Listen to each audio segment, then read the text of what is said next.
The Death Mage Who Doesn't Want a Fourth Time. Chapter 68. The Hartner Duchy has gone through a decline.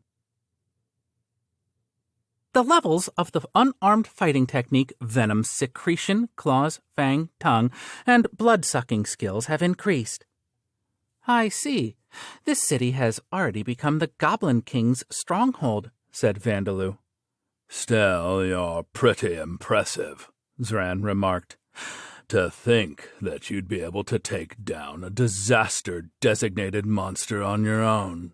I wanted to see the king going wild, too, said Braga. No, it wasn't really that special, Vandaloo told him.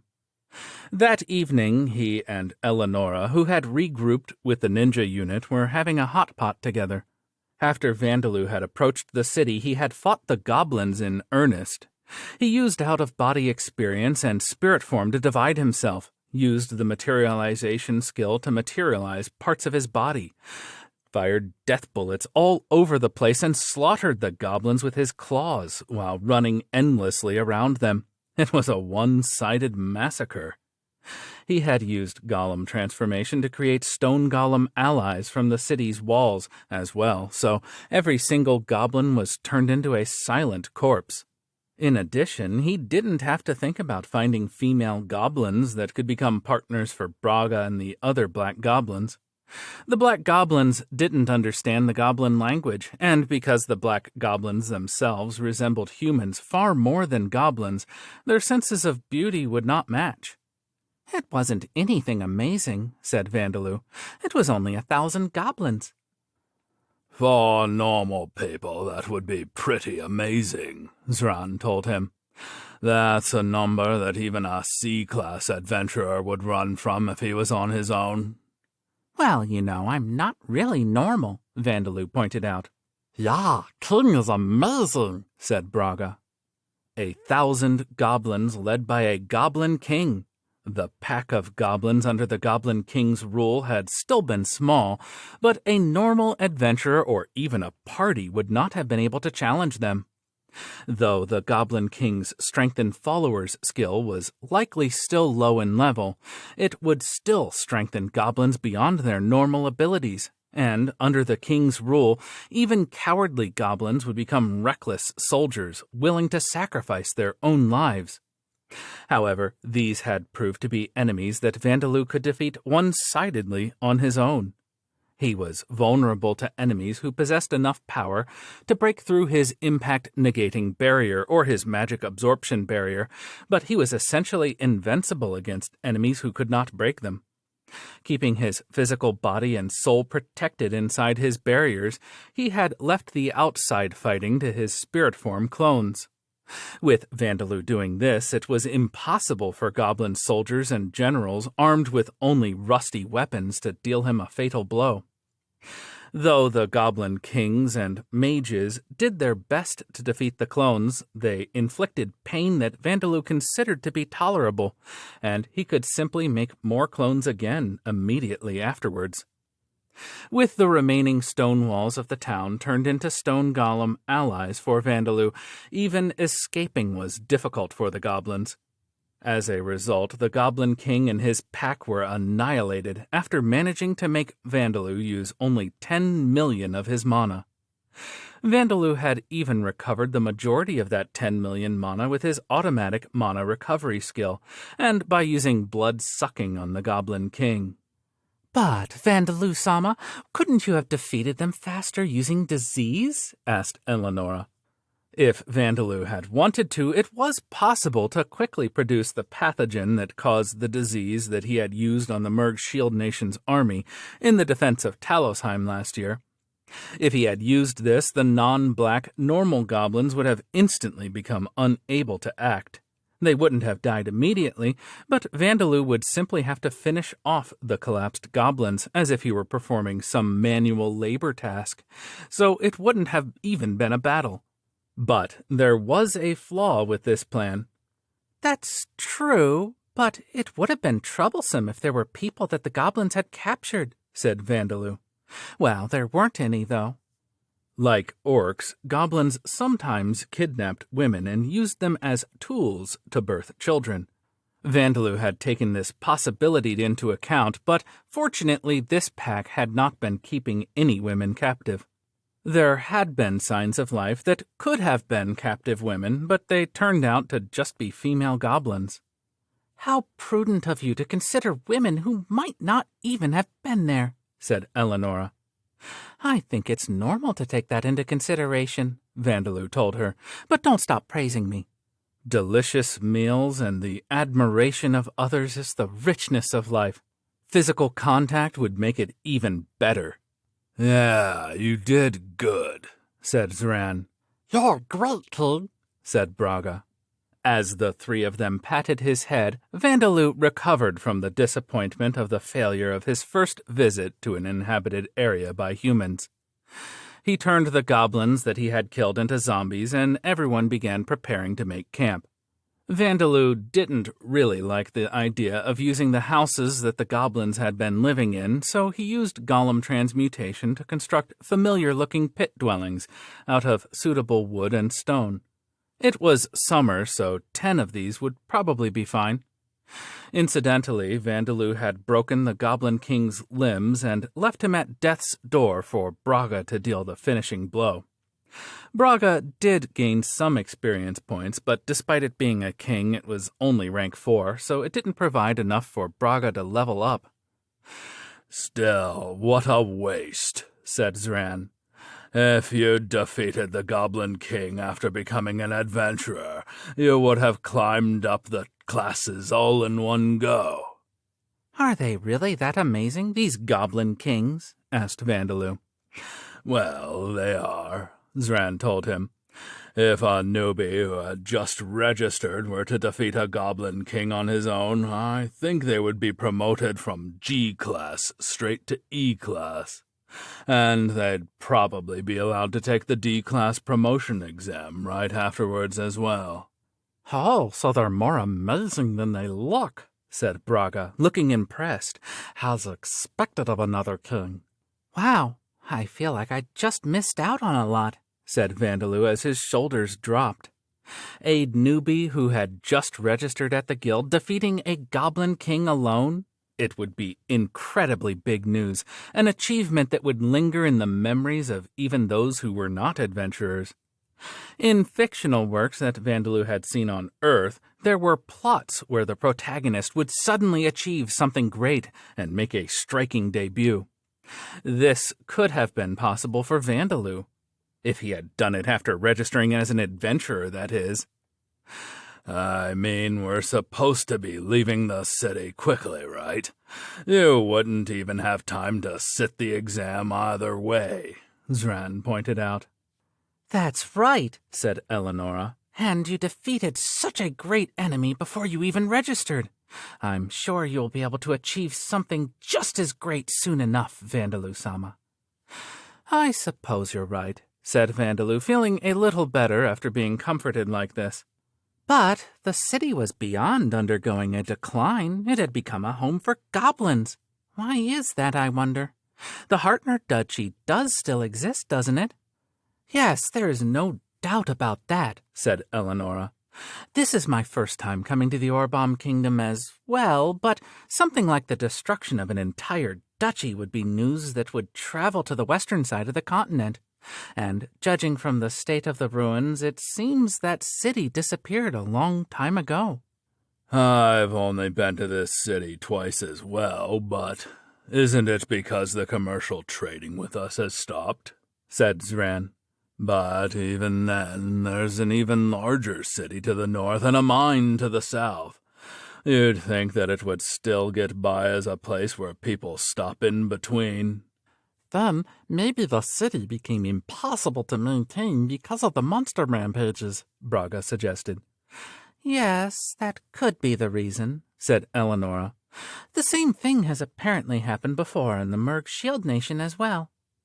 Vandaloo had once heard from Kachia that after Talosheim was destroyed by the Merg Shield Nation, the monster population had no longer been kept in check by the Titan adventurers, so some monsters crossed the boundary mountain range and caused damage to the Merg Shield Nation. The same thing had likely happened to the Hartner Duchy. As Braga suggested, it was possible that the Duke had become unable to maintain the city, leading to its abandonment. I see. No wonder the area around the city had turned into a semi-devil's nest, said Zran. They weren't able to keep the monster numbers in check. Incidentally, the difference between devil's nests and semi-devil's nests is the extent of the mana pollution in the soil. Lands with mana pollution so severe that normal plants and animals living there would turn into monsters, and monsters would simultaneously appear, are referred to as devil's nests. The presence of produce that only grows in devil's nests, such as cobble fruits, is also a requirement of being classified as a devil's nest. In order to convert a devil's nest into normal land that does not produce monsters, forests need to be cut down and swamps need to be filled in. Things that can easily contain mana must be removed, and clergymen from the church are needed to purify the land.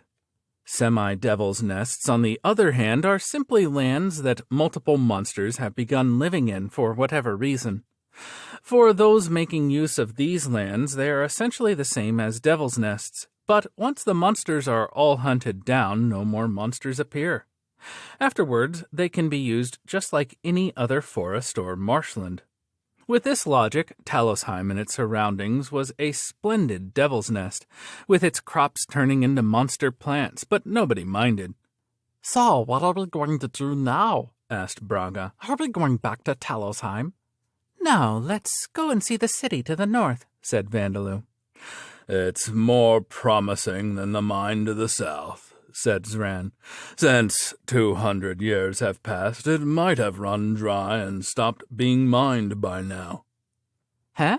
Do ore veins run dry in this world? Vandaloo asked in surprise. King, it's only ores and the dungeons that don't, Braga told him. It seemed that Talosheim was in a truly blessed location. The next day, Vandaloo turned the well water into aqua golems, which resembled slimes, to remove it while the black goblins cleaned the well, so that Eleonora and the others could wait here while he went to the city. He quickly set up some walls, watchtowers, and traps with golem transmutation before heading towards the highway that the goblins' spirits had told him about.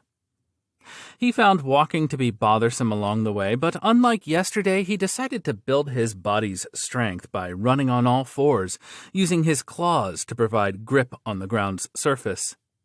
Once I register at the guild and become an adventurer, Vandaloo sang this rhymeless tune as he ran along on all fours for around half of an hour. He finally found the road. It was a crudely built road that would cause carriages traveling along it to bump up and down, but it was clearly man-made. Realizing that this was one of the highways of the Orbomb Kingdom, he stared at it for a while. As he took his first step onto it, he raised his arms in celebration, and then froze.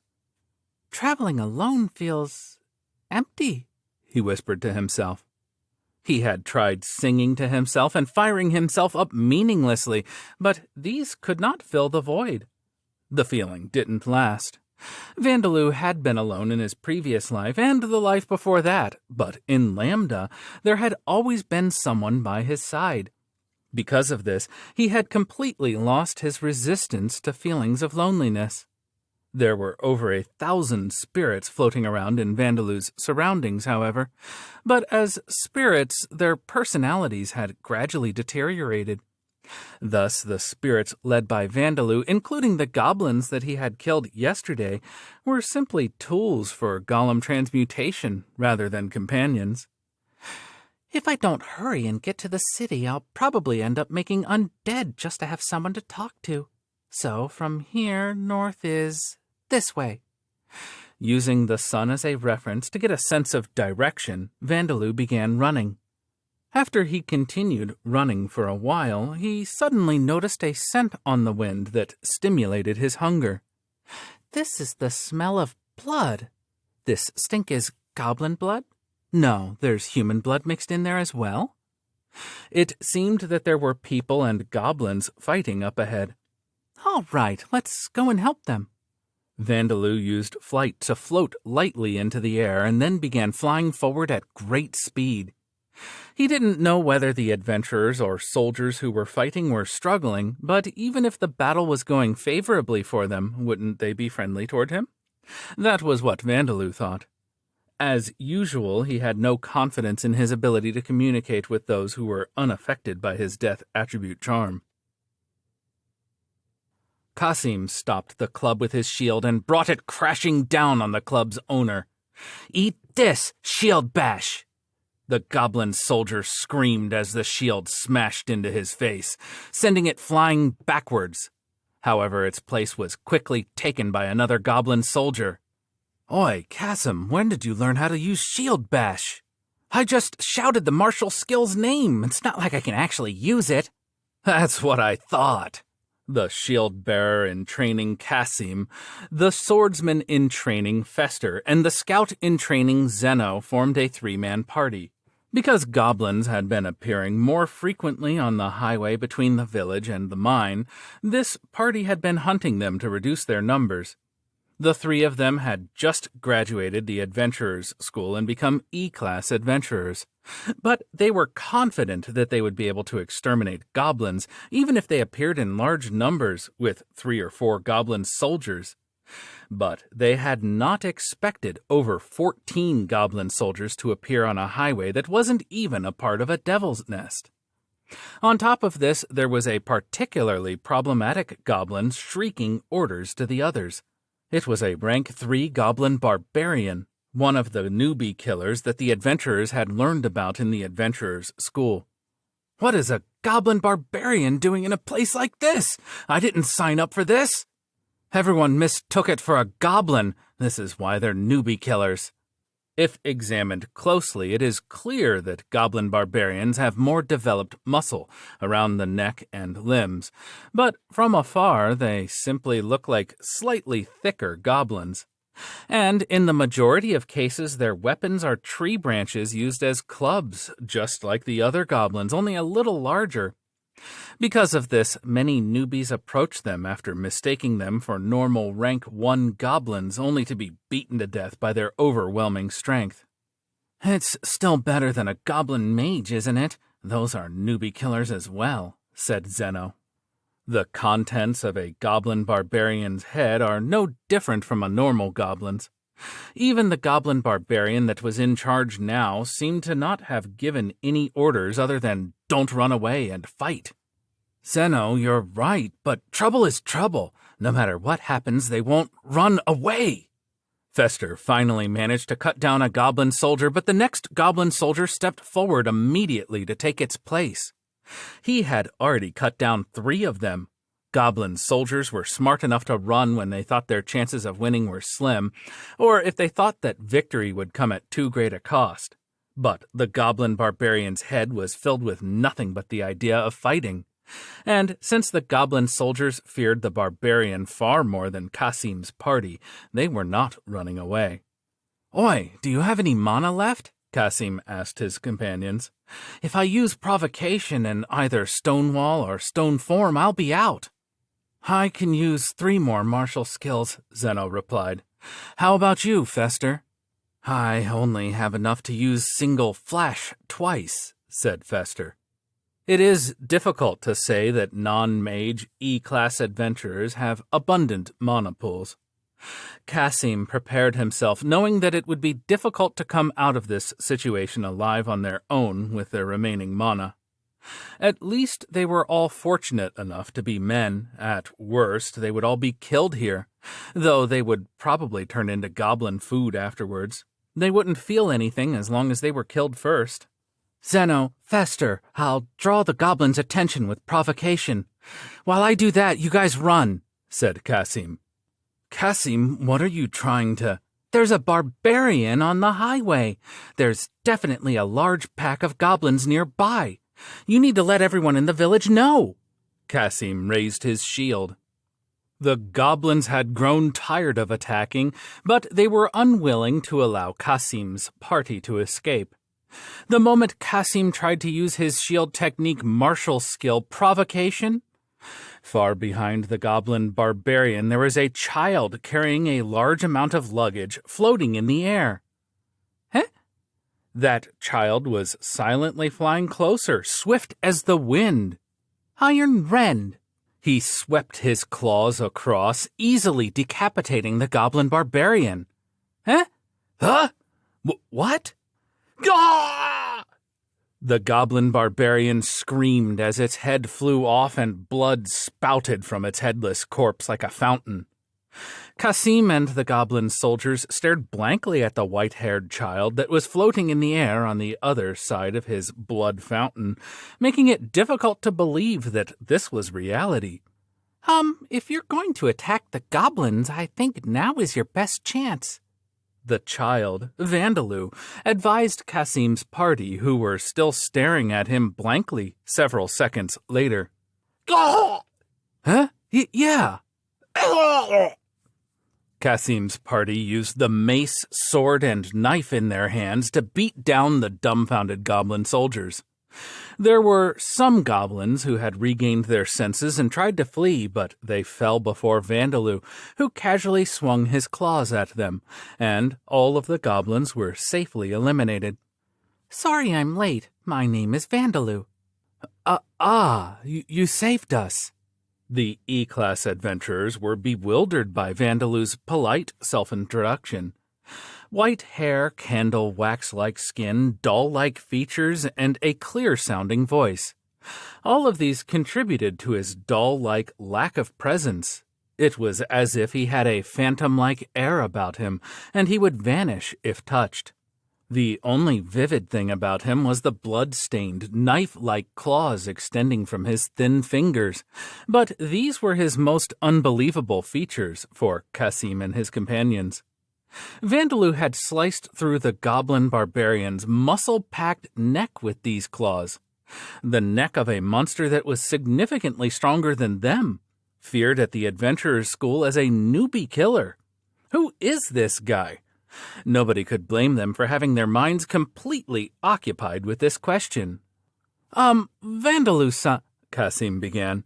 You don't have to use the honorific, said Vandaloo, interrupting him. Kasim-san, you are all adults, aren't you? In the world of Lambda, humans in most regions are treated as adults from the age of 15. Kasim and his companions looked to be in their late teenage years to Vandaloo. In fact, the three of them were young men who had graduated from the Adventurers' School and turned 15 this year. Really? Well then, Vandaloo, what may you, what are you? Kasim asked. Kasim, he won't understand what you're asking him if you say it like that, said Zeno. In other words, he wants to ask who you are, where you've come from, and whether you're a person or not, said Fester. Fester, you're being so rude to the one who saved our lives, Zeno reminded him. Vandaloo didn't understand why the three of them were so flustered, but for now he decided to answer their questions. I'm a Dampier. I live with my mother in a forest far away from people. I don't know where my father is or whether he's alive. My mother died of illness recently, so I'm heading to a town with an adventurers guild to fulfill her last wish of me becoming an adventurer.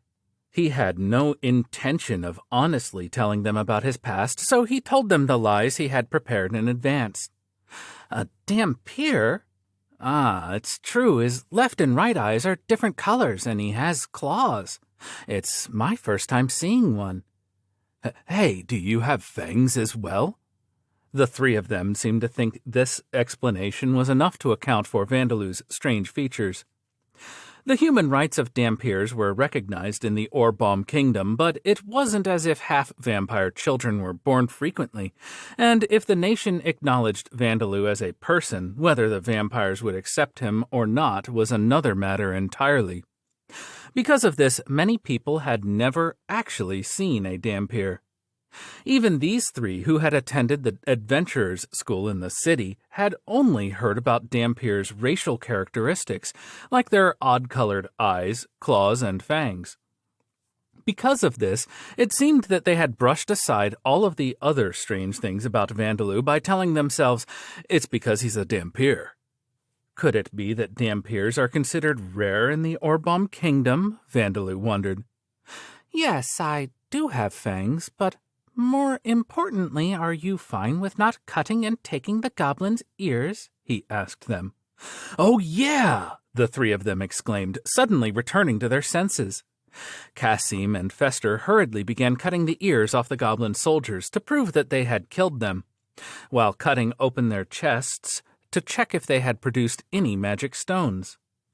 They even took the handles of the goblin soldiers' spears as well as the barbarians' club to use as fuel. Their greed was enough to surprise even Vandaloo, but this was normal for novice E-class adventurers. On first glance, the equipment that Cassim's party was using seemed to be equipment suited for adventurers who had been working for a long time, but they had simply been handed down to them by senior adventurers. In other words, they were second-hand goods. Cassim's shield was made of bronze, but his mace was made of stone, and his armor was made of thick hide, called heavy leather armor. Zeno's knife and Fester's sword were cheap products made by pouring metal into molds, and they were wearing cheap, light leather armor. Their appearance was such that if they were dirty and had lost their registration cards, it would not be surprising if they were mistaken for bandits. In contrast, Vandaloo had done his best to make his own appearance inconspicuous. He was wearing clothes that he had spent a lot of effort in making from the civilian clothing that he had stolen from the Merg Shield Nation's fort near the tunnel's exit last year. He was also carrying luggage that looked heavier than his own body weight. At first glance, the only thing that looked to be of value was the contents of his luggage. However, the only valuable item he had was the pair of sandals that he was wearing right now. They were an excellent product that Taria had created so that he could use his claws without discomfort.